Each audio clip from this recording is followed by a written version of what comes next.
Hello, আসসালামু আলাইকুম viewers.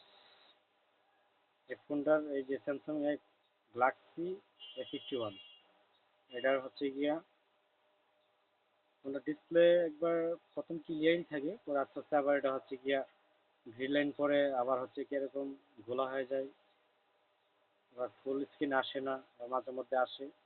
এটা যদি কারো জানা থাকে তাহলে অবশ্যই আমাকে জানাবেন। এটা কীভাবে সমাধান করতে হয়। ডিসপ্লে কি এক্সচেঞ্জ করতে হবে নাকি মাদারবোর্ডের প্রবলেম নাকি ডিসপ্লেতে প্রবলেম? ডিসপ্লেটা মোটামুটি ভালোই আসে মাঝে মধ্যে, কিন্তু মাঝে মধ্যে আবার যেরকম প্রবলেমটা করে এটা কিসের থেকে করে কারো জানা থাকলে অবশ্যই আমাকে জানাবেন। ভালো থাকবেন, আসসালামু আলাইকুম।